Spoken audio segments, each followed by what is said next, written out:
Que le Seigneur vous bénisse richement. Je suis votre frère, le frère Jean-Marcel Éric Amougou Ekoman.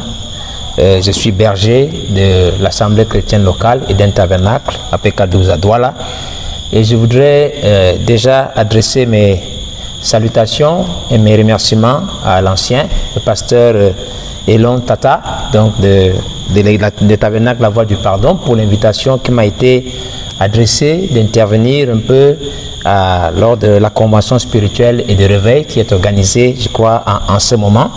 Et véritablement, je considère cela comme un grand privilège. Et j'adresse ici mes salutations, mes remerciements au pasteur Manassé Tata qui m'a adressé directement l'invitation. C'est vraiment, comme je dirais, un énorme privilège. Et je profite aussi de l'occasion pour vous transmettre les salutations de nos frères et sœurs ici, qui sont de tout cœur avec vous, les bien-aimés ici à Eden Tabernacle.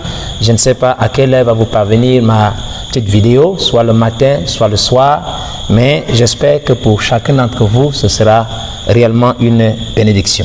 Donc, je disais donc que c'est un grand privilège qui m'a donc été accordé vraiment d'intervenir, surtout aussi avec le thème qui m'a été présenté, qui est celui du temps de la moisson, donc l'étape finale du mûrissement du grain.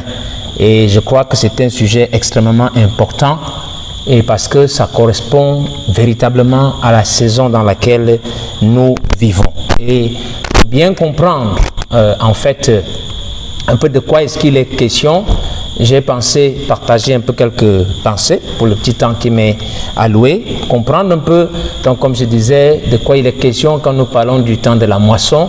Dans le naturel, normalement, quand on parle du mûrissement du grain, et en l'occurrence ici, parce que toutes les applications spirituelles concernent essentiellement le grain de blé, donc quand on parle du mûrissement du grain, dans le naturel, il y a 3 étapes, en fait, dans le mûrissement du grain.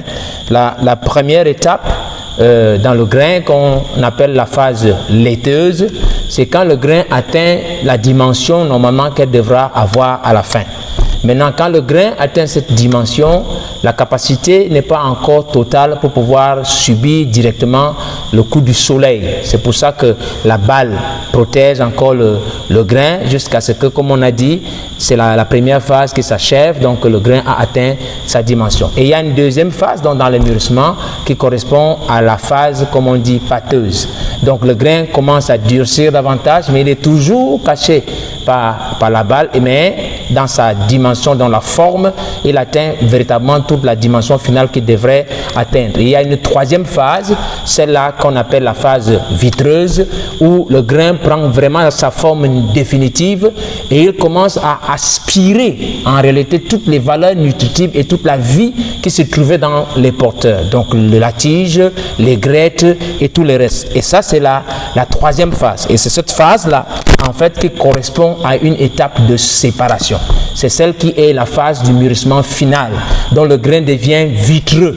Donc il prend une structure solide, dure. Il n'y a plus d'échange entre lui et les porteurs qui ont porté la vie jusqu'à ce que le grain atteigne sa maturité. Et nous savons aussi dans le naturel que le mûrissement du grain de blé, c'est au mois de juillet.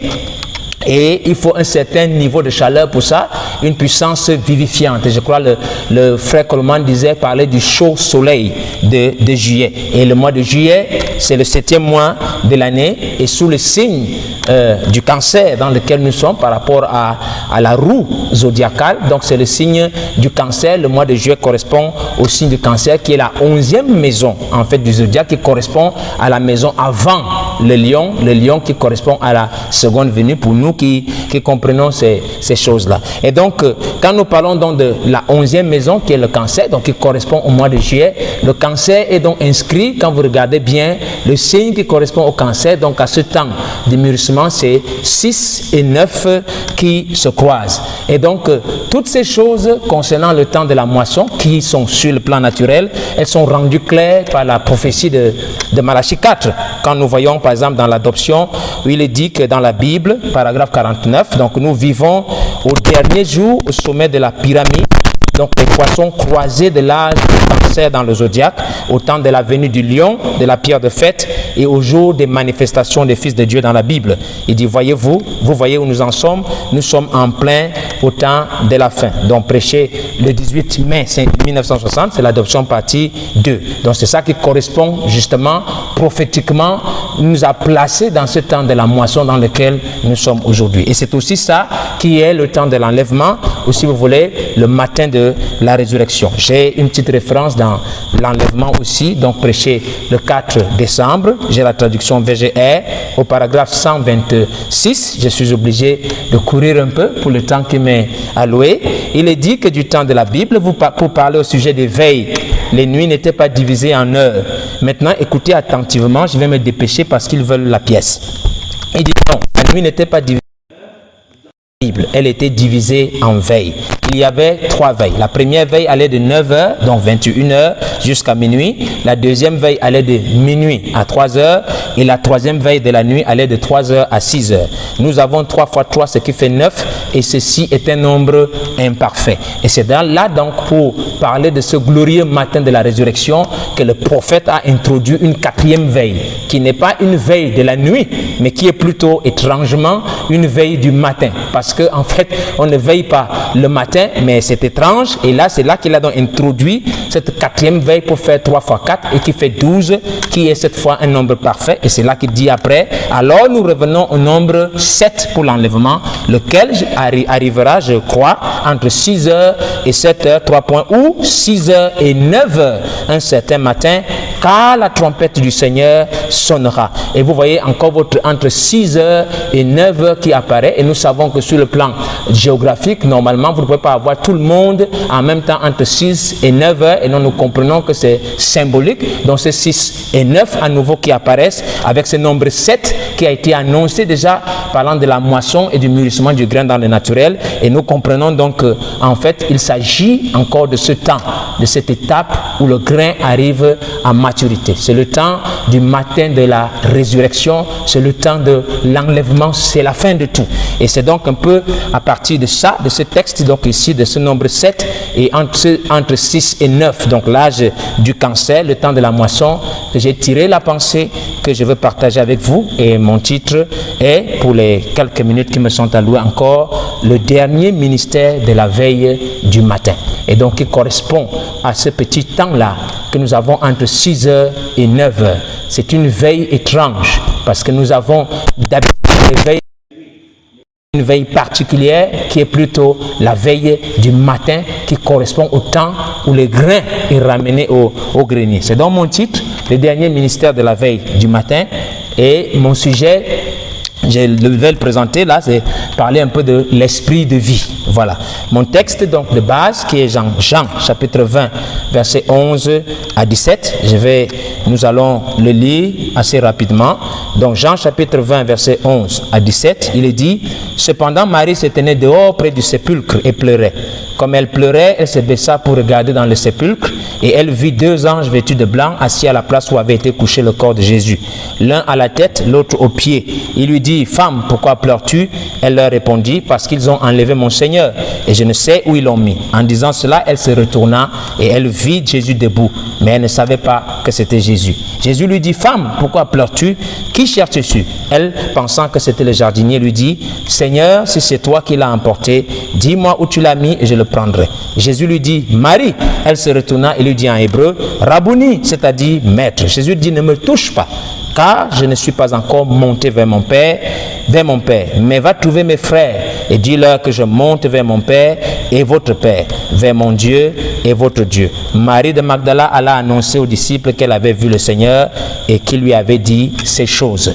Que le Seigneur ajoute donc ses bénédictions à la lecture de sa parole et qu'il vous bénisse tous. Donc ce matin-là dont nous sommes en train de parler, c'est un matin dans ce passage de Jean chapitre 20 qui est un matin particulier parce que c'était un matin pas comme les autres du tout.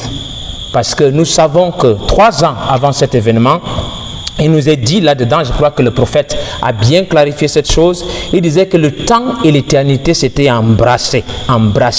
Donc il dit le ciel et la terre se sont étreints 3 ans plus tôt avant cet événement. Donc quand Jean en réalité, a baptisé Jésus au Jourdain.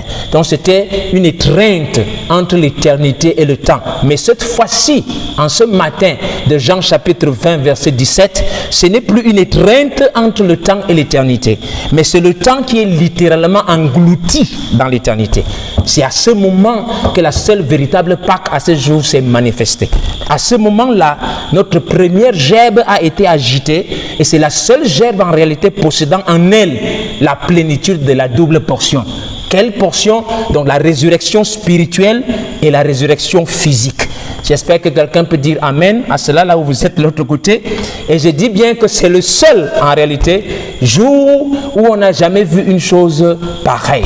Et donc ce dont nous sommes en train de parler maintenant, en fait c'est de parler en réalité du seul jour qui soit semblable à ce glorieux matin de Jean chapitre 20 verset 17. C'est celui dans lequel nous sommes en train de vivre maintenant. C'est celui où il est dit que Jésus fait trois choses quand il descend dans son épouse. Il va faire un cri, il va faire une voix, il va faire la trompette de Dieu pour accomplir dans cette épouse-là la plénitude de la même rédemption, la même double portion que nous avons eue en ce glorieux matin, en cette veille du matin-là où nous avons vu un corps revenir totalement avec une résurrection complète et totale, résurrection spirituelle et résurrection physique. C'est vraiment quelque chose de glorieux. J'en suis, il ne faut pas que je m'écarte un peu de mon texte, ça me crée une petite stimulation, mais j'espère que nous comprenons véritablement cette chose-là. C'est ce jour-là que le jour de l'homme, en fait. Parce que quand nous voyons cette veille du matin, donc c'est en fait, on veille, c'est le jour qui se lève, mais nous sommes en train de veiller. Pourquoi nous veillons et alors que le jour est là? C'est juste que l'homme va céder la place à Dieu. Le jour de l'homme cède la place au jour du Seigneur. Le temps est englouti dans l'éternité. Le mortel va revêtir l'immortalité.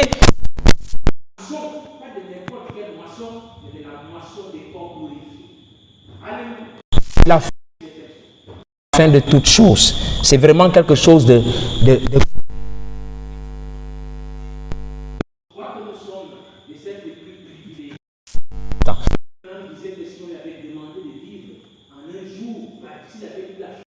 il aurait choisi de vivre ce jour-ci.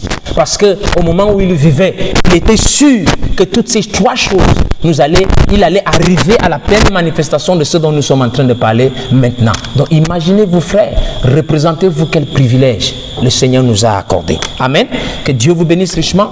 Je voudrais, alors qu'il me reste encore, je ne sais pas combien de temps, mais aborder un peu maintenant si nous avons compris. Et je sais qu'il y a beaucoup de prédicateurs qui vont certainement évoluer aussi dans ce pan. Nous comprenons vraiment combien important est ce temps dans lequel nous vivons. Je voudrais vous donner donc, par cette occasion, un peu quelques signes qui correspondent à ce temps de la moisson, à ce temps où nous revenons à nouveau à cette glorieuse veille du matin, où le temps va céder la place à l'éternité. Les signes là nous sont aussi présentés ici par la parole. J'en ai relevé quelques-uns. Le premier de ces signes que nous avons annoncé tout à l'heure quand on faisait notre application naturelle, c'est que c'est un temps de séparation, pour commencer. Donc c'est un temps de séparation entre la balle et le grain. C'est le dernier, c'est-à-dire que c'est la dernière séparation qui s'opère entre le grain et la balle, entre la semence et tout ce qui est organisation tout autour.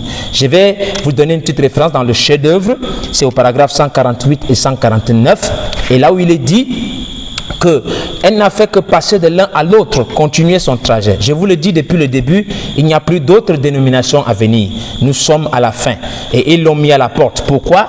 Parce qu'il est la parole de nouveau. Il est comme celui qui est tombé là. Il est la même doctrine qui était apparue au commencement. Et quand la parole semence commence à se développer, la balle la repousse. La vie quitte tous les autres pour qu'ils la suivent. Voilà les vrais croyants. Ils suivent la vie partout où va la vie. C'est un temps de séparation.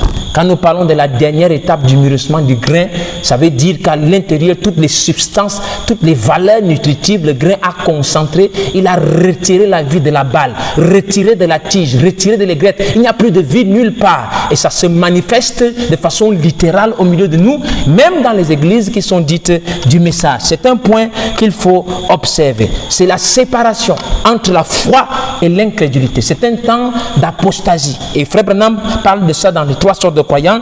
Et il dit ici que, paragraphe 52, pardon, quand parmi les foules, la séparation se faisait entre les croyants, les incroyants et les soi-disant croyants, qui étaient tous les 3 présents dans cette même multitude. Les croyants, les soi-disant croyants et les incroyants se trouvaient ici même dans ce chapitre. Et le fait que Jésus avait prononcé ces paroles de cette façon, c'est ce qui avait divisé son assemblée, mais c'est ce qu'il fallait faire. Il était un grand homme tant qu'il guérissait les malades. Ce n'est pas la guérison divine qui va accomplir la séparation. Il dit, mais lorsqu'il a été question de la doctrine et de la prophétie, voilà ce qui a séparé la balle du blé. C'est un temps de séparation. Vous voyez, la balle ne fait qu'envelopper le blé. Elle n'est pas le blé. Elle ne peut pas être utilisée. Il n'y a rien en elle. Aucune vie en elle. Elle est l'enveloppe. Elle ne peut pas rester avec le blé. Elle n'héritera pas avec le blé. Donc quand nous arrivons à ce temps de la moisson, à ce moment où le grain arrive à son étape ultime de mûrissement, il y a une séparation qui se fait. Mais qu'est-ce qui crée la séparation? C'est la doctrine.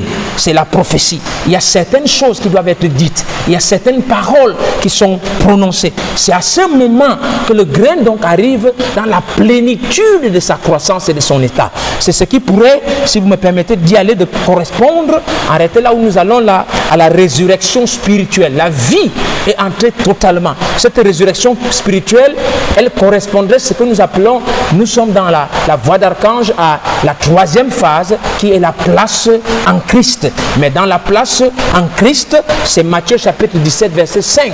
Voici mon fils bien-aimé en qui il me plaît de demeurer, écoutez-le. Toute la vie est concentrée dans le groupe de l'épouse en ce moment-ci. Elle est la seule voie autorisée, elle est la voie finale dans l'âge final. Mais il y a un élément que je voudrais que vous constatiez, c'est qu'à ce moment précis, en fait, la gloire de Matthieu 17, c'est la résurrection spirituelle où le mortel et l'immortel cohabitent encore.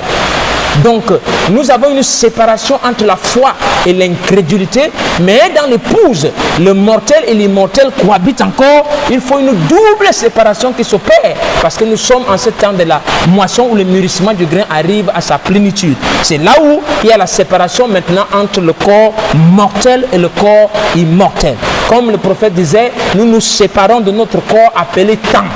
Nous entrons dans un autre corps qu'on appelle éternité.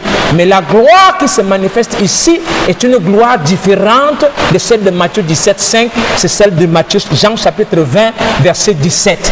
Jésus avait un habit éclatant dans Matthieu 17. Il avait un élément glorieux. Mais cette gloire ici, qui se opère dans Jean chapitre 20, est de loin beaucoup plus grande que celle-là. C'est un temps glorieux, formidable. Voilà, c'est un temps de séparation. C'est notre promesse. C'est ce vers quoi nous allons. Notre corps doit être littéralement changé. Ce corps mortel doit revêtir l'immortalité, mes frères. Que Dieu vous bénisse richement. Je disais donc quelques caractéristiques. Après avoir parlé de la séparation, nous avons un autre temps qui est le temps d'identification. Donc quand nous entrons dans ce temps de la maturité, du mûrissement du grain, c'est un temps d'identification. Identification à quoi? C'est des identifications personnelles à la parole de Dieu. C'est des hommes et des femmes qui s'identifient dans la parole. Les paroles dans le livre qui se manifestent pleinement. Ce sont des trompettes qui commencent à tonner. Et Frère Branham disait que chaque parole de la Bible est une trompette. Et cette parole manifestée trompette et donne un signe de jugement pour le monde. C'est un moment où Dieu se manifeste dans sa plénitude dans son épouse. J'espère que quelqu'un dira Amen là-bas. Donc laissez-moi vous le lire rapidement. Il dit, remarquez, nous sommes dans la semence, n'hérite pas avec la balle. Nous sommes dans un temps d'identification. Il dit, paragraphe 99, il dit, remarquez, Marie n'était pas la semence. La balle, les grettes et la tige n'étaient que des porteurs d'une partie de la parole. Pas de toute la parole. Mais vient alors la Pentecôte, la restauration des dons. Le parler en langue. Ils l'ont appelé l'évidence initiale du Saint-Esprit. Là, ils appellent cela l'évidence initiale qui produit quoi? La balle. Mais ils en ont fait une dénomination. Mais quand vous commencez à dire Donc quand vous vous identifiez à certaines paroles, quand vous commencez à dire moi et mon Père nous sommes un, et ces autres choses, alors la balle se retire de cela. Mais la véritable église épouse authentique apportera l'entière parole de Dieu dans sa plénitude et dans sa force. C'est un temps d'identification personnelle. Ce n'est plus le moment d'avoir ce qu'on appellerait des révélations collectives.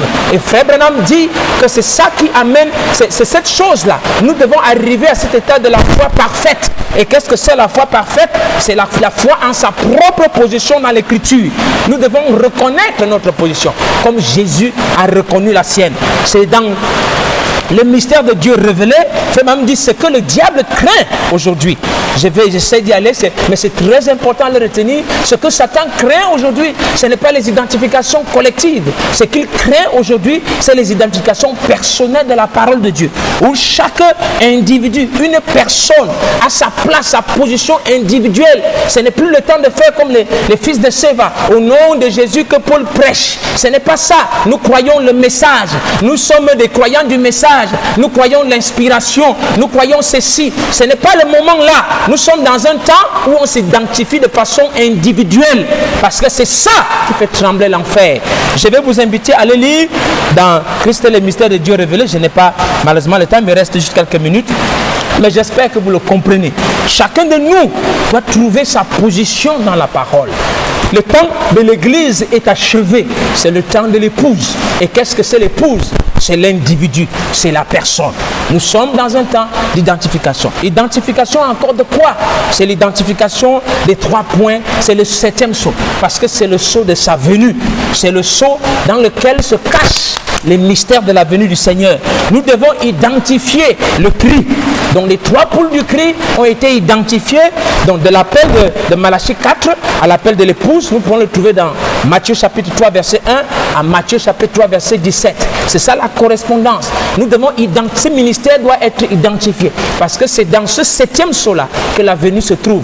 C'est dans ce 7e sceau que la moisson en réalité se trouve. La voix d'archange doit être identifiée. C'est le ministère dans lequel l'épouse doit se retrouver en ce temps. C'est la 2e étape de la maturation du grain. C'est 3 phases qui vont de l'appel de l'épouse à l'appel de la résurrection.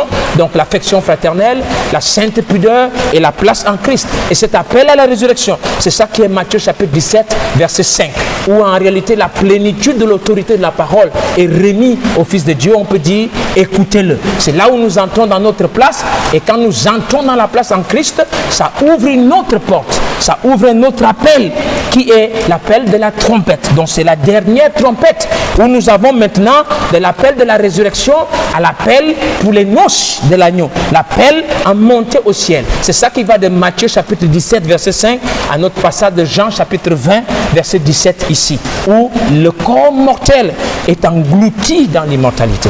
Donc où est-ce que nous sommes donc maintenant, frères? Alors que je m'en vais chuter dans quelques minutes. Notre étape, nous sommes à la fin de la moisson. Nous sommes à l'étape finale du mûrissement. Et c'est elle qui correspond à cette transition entre l'appel de la résurrection et l'appel aux noces de l'agneau. C'est cela, je vais vous donner juste une petite écriture là, où nous allons dans Le monde se disloque une fois de plus. C'est la traduction Shekinah, le 27 novembre 63. Et c'est là où Frère Branham dit, j'attends l'enlèvement. C'est pour juste une poignée de gens, c'est vrai. Juste une poignée de gens. On ne se percevra jamais de leur disparition dans le monde. Au moment de leur départ, on ne saura jamais que ça s'est fait. C'est vrai. Ça se fera comme un voleur dans la nuit. Où en sommes-nous donc? Nous voyons les nations se disloquer et Israël se réveiller, les signes prédits par cette Bible pour ce jour-ci. Nous voyons des événements se passer, la mécanique. Il dit maintenant, l'esprit, la dynamique de cette parole promise pour rentrer dans son église et pousser les gens là au calvaire et à l'enlèvement. Voilà de quoi, voilà la place où nous sommes maintenant. Et exactement comme Jésus, comme exactement l'époux, l'épouse va suivre le même processus. Quand Jésus a été glorifié, a été transfiguré dans Matthieu 17, au monde de la transfiguration, l'étape suivante, c'était de passer à un temps de rejet, et puis après c'était le calvaire, et en fin de compte, la résurrection ce matin pour être accueilli en haut. Voilà l'étape dans laquelle nous sommes. Et Frère Branham disait quelque part dans le chef-d'œuvre, paragraphe 164, il dit, elle reste seule comme l'époux, rejeté par les hommes, méprisé et rejeté par les églises. L'épouse est dans cet état-là.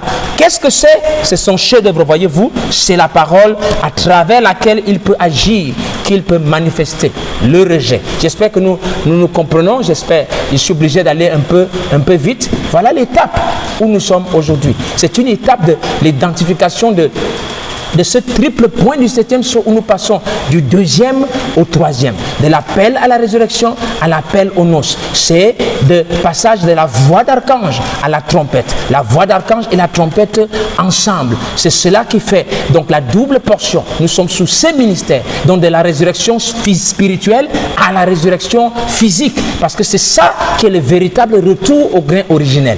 Que Dieu vous bénisse richement. Je m'en vais juste pour terminer, présenter encore un petit élément de ce temps-là où nous sommes en train de parler du passage donc de la voix d'archange à la trompette. Et j'ai une petite référence ici quand nous parlons de la trompette, par exemple. Chez les Juifs, ils ont une certaine application. J'ai trouvé quelques petits éléments. Vous pouvez fouiller tout ça sur Internet, vous le trouverez. Et il dit que la trompette chez les Juifs, en réalité, c'est ce qu'on appelle le chauffard. En fait, ici, il dit le chauffard, en réalité, on le sonne le jour de Rosh Hashanah, qui correspond à ce qu'on appelle le jour du jugement. C'est le nouvel an civil juif. C'est le jour de l'intronisation divine et de l'intronisation divine et des jugements divins pour les hommes. Et ils disent que le chauffard, en réalité, n'a qu'un seul son.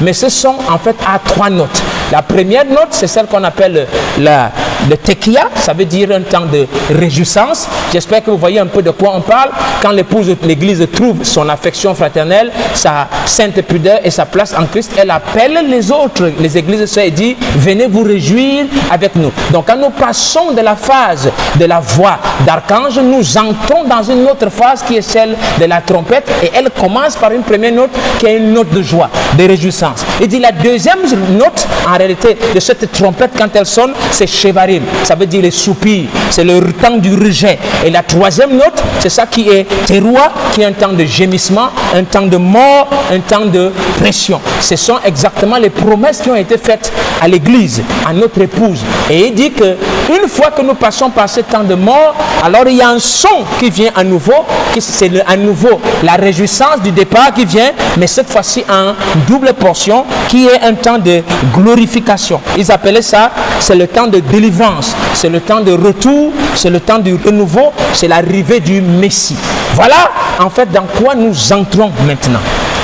Et je crois que pour l'Église, nous devons vraiment prêter une attention particulière à ce point. Je m'en vais vous laisser, j'espère que quelqu'un aura retenu quelque chose, mais nous avons parlé au départ de cette identification encore du chaud soleil, parce que nous disions que pour le mûrissement, il faut un soleil, il faut une certaine puissance vivifiante. Et cette puissance vivifiante est identifiée par quoi? C'est le lever du soleil. Frère Branham disait que nous avons besoin de voir un fils de Dieu qui est façonné à l'image de Dieu, avec la puissance dynamique de Dieu pour correspondre à ce qui est exigé en ce jour-ci. C'est là que le petit aiglon peut retrouver la force vivante qui va le lever au-dessus du sol pour qu'il aille justement dans les hauteurs et retrouver sa position. Il dit alors ce corps terrestre vivifié amené par l'esprit vivifiant de Dieu à l'obéissance de la parole de Dieu. Voilà le temps. C'est-à-dire que donc qu'est-ce que nous attendons, frères et sœurs? À quoi est-ce que nous nous attendons maintenant? C'est la saison dans laquelle nous sommes. Quand nous parlons du mûrissement du grain, nous nous attendons à voir des hommes. Nous nous attendons à voir des ministères qui s'identifient dans la parole et qui reproduisent exactement le même ministère que nous avons vu dans le grain originel. C'est à nouveau le retour à la Pentecôte originelle, et je m'en vais vous laisser avec cette prière du prophète ici, où il dit, quand nous sommes dans la semence n'hérite pas avec la balle, et Frère Branham dira ici que combien cet homme paraissait, paragraphe 162 dit, combien cet homme paraissait petit à côté de David lorsqu'il cracha sur lui. Combien ces gens qui crachèrent sur Jésus la parole, ceux qui le percèrent seront petits quand il reviendra. Combien petits se sentiront les gens qui pouvaient s'en aller d'ici après avoir vu, non pas dans quelques termes grecs et ainsi de suite, mais dans la nature elle-même qui nous parle de Dieu le Créateur, pouvant voir les porteurs de la parole et la parole elle-même, et connaître l'heure à laquelle nous vivons, et que c'est maintenant le temps de la moisson. Dieu bien-aimé, ne nous laisse pas nous détourner de ceci pour quelque folie du monde, mais laisse-nous le recevoir ce soir de tout notre cœur. Et Seigneur, crée en moi un bon esprit, l'esprit de vie, afin que je puisse croire toutes tes paroles, accepter Jésus la parole, le même hier, aujourd'hui et éternellement, et croire aujourd'hui à la partie qui a été donnée pour cet âge-ci. Accorde le Seigneur, je te le demande dans le nom de Jésus.